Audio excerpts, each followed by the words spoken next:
has not been forgotten by the victims is the attitudes of the Anglo-Iranian oil company administrators towards what they called the WOGs during the glory days of the company. In their words, the only way to handle the WOGs is to browbeat them, to cow them into submission, with the iron fist always poised when such gentler means do not suffice. Iran's brave and dignified leader, Mohammad Mossadegh, was subjected to ugly abuse and humiliation by the British government and the educated classes in the U.S. too, because he sought to implement Iran's right to take control of its own resources.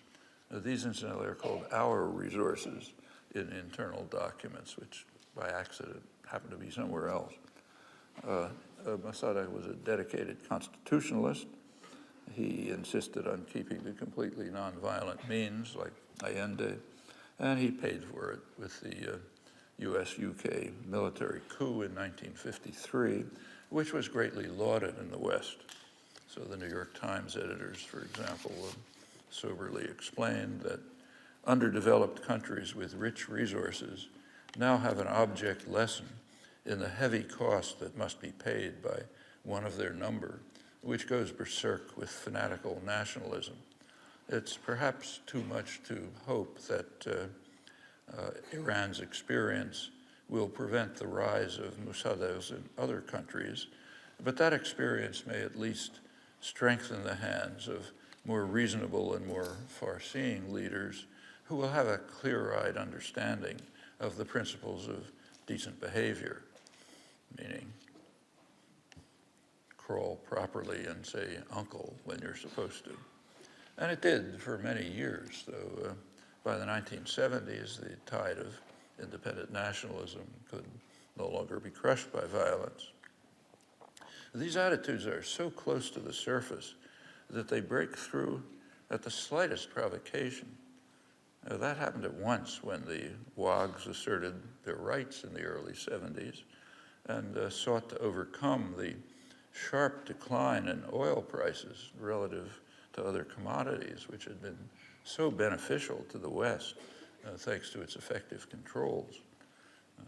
Influential intellectual Irving Kristol, he's one of the godfathers of contemporary conservatism, he wrote that insignificant nations, like insignificant people, can quickly experience delusions of significance, which have to be driven from their primitive minds by force.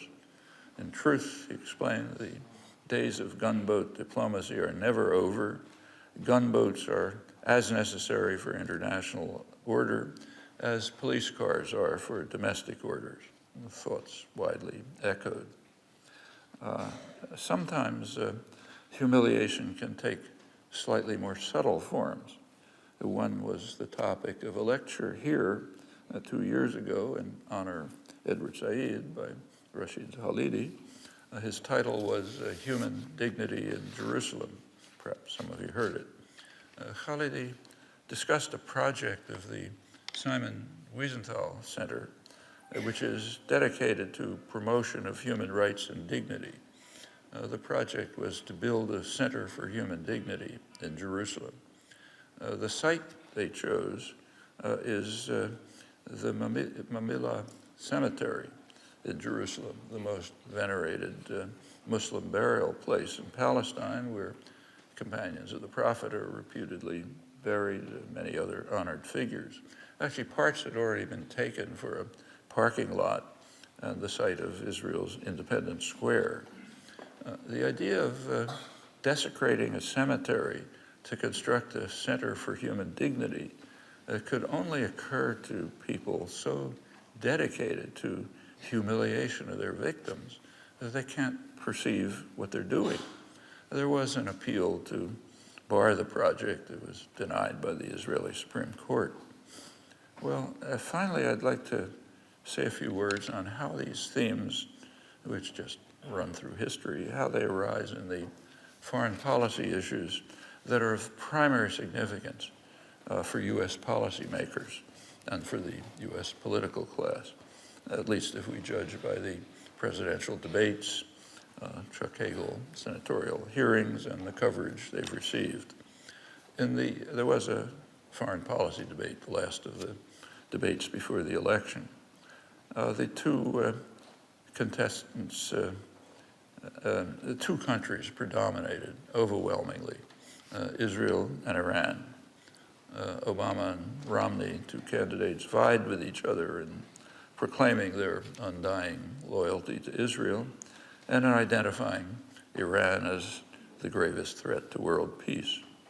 In the Hagel hearings, there were 136 mentions of Israel, 135 of Iran, scattered mention of other countries and foreign policy issues. Hagel was berated by the Republicans, and it's crucial to remember that it was the Republicans, for being insufficiently loyal to Israel and not sufficiently dedicated to bombing Iran if it does not capitulate. Well, in the case of Israel, there's been a near unanimous international consensus on a diplomatic settlement. It's been blocked by the United States for 35 years with tacit European acceptance. I've mentioned some of the reasons. Contempt for the worthless victims is no small part of the barrier to achieving a settlement with at least a modicum of justice and respect for human dignity and rights. It's not beyond imagination that the barrier can be overcome. It'll take dedicated work, as has happened in other cases. On Iran, I'd like to suggest to you, if you're not familiar with it, a fine talk by John Snow about a year ago at the Chatham House. Snow knows Iran very well. He had much of interest to say. His main point was that the West must overcome its contempt for Iran and its people.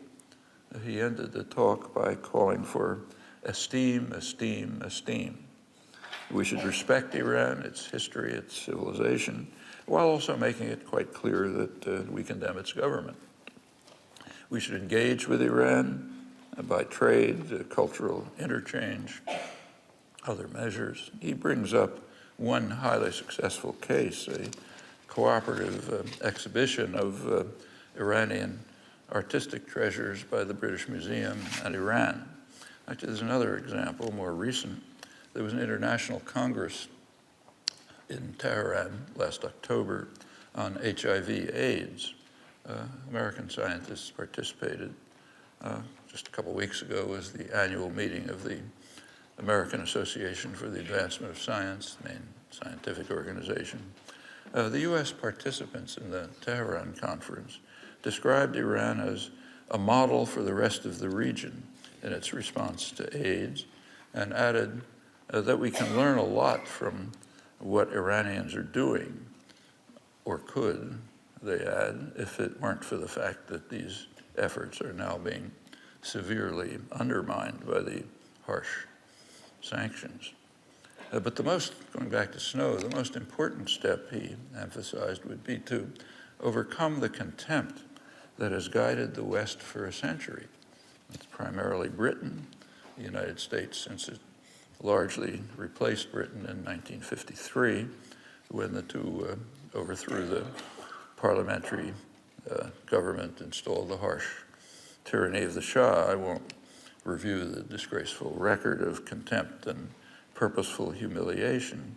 Actually, it's explored in depth in a new book, the best scholarly study of the coup, David Barsamian's very revealing work, which just appeared. It should evoke shame and deep regret in Britain and the United States. And we should also remember that in the last 60 years, not a single day has passed when the U.S. and Britain were not brutally punishing Iranians.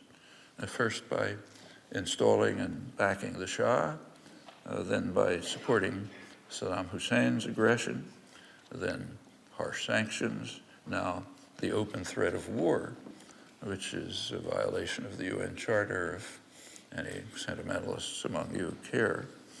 The current issue is Iran's nuclear programs. Interesting to ask who shares the Western perception, actually obsession, that this is the greatest threat to world peace. And that question's pretty easy to answer. The obsession is not shared by the non-aligned countries. It's most of the world. They continue their vigorous support, outspoken support for Iran's right to enrich uranium as signers of the Non-Proliferation Treaty.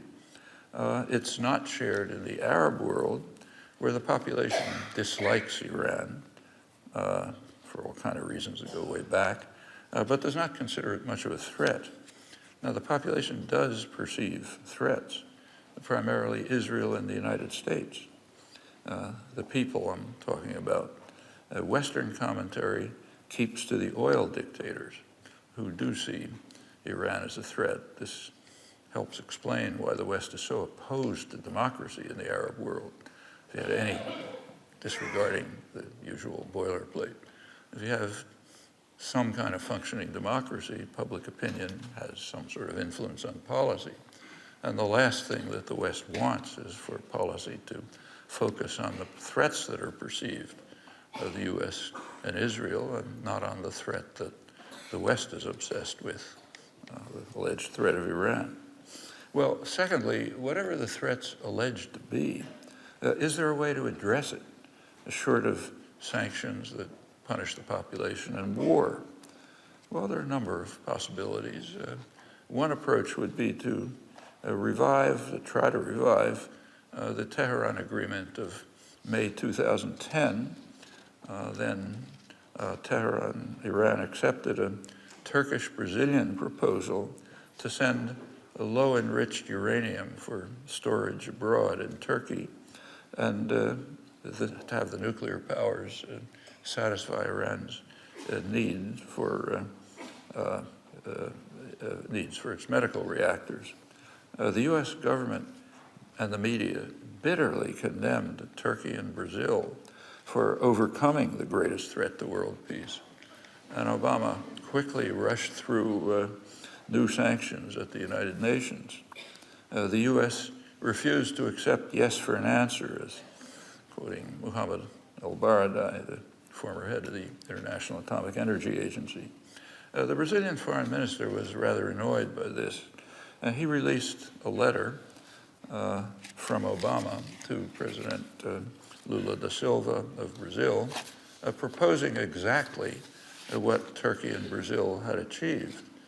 Presumably, Obama was assuming that Iran would reject the proposal and get some propaganda points. The incident was glossed over rather quietly, but the option may remain one of several. And there's also a broader approach to the problem, which is worth thinking seriously about. It was actually proposed by the non-aligned conference that met in Tehran last August. It renewed a long-standing proposal, which has been vigorously advanced by Egypt in particular for many years, and has such overwhelming international support that Washington has been compelled to express its formal agreement, but only formal reservations that can't do it.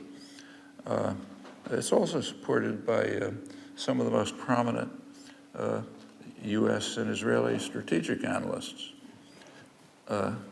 That proposal would be to move towards establishing a nuclear weapons-free zone in the region. If even steps were taken towards that, it would mitigate whatever crisis is perceived, might be a way to end them. Well, an opportunity to carry forward the program arose last December. An international conference was to be held in Finland to move towards implementation under UN auspices. In November, Iran agreed to attend. A few days later, Obama canceled the conference. The core issue, of course, is that the U.S. will not allow Israel's nuclear weapons to be subject to inspection or even discussion. Well, a few days after Obama canceled the conference,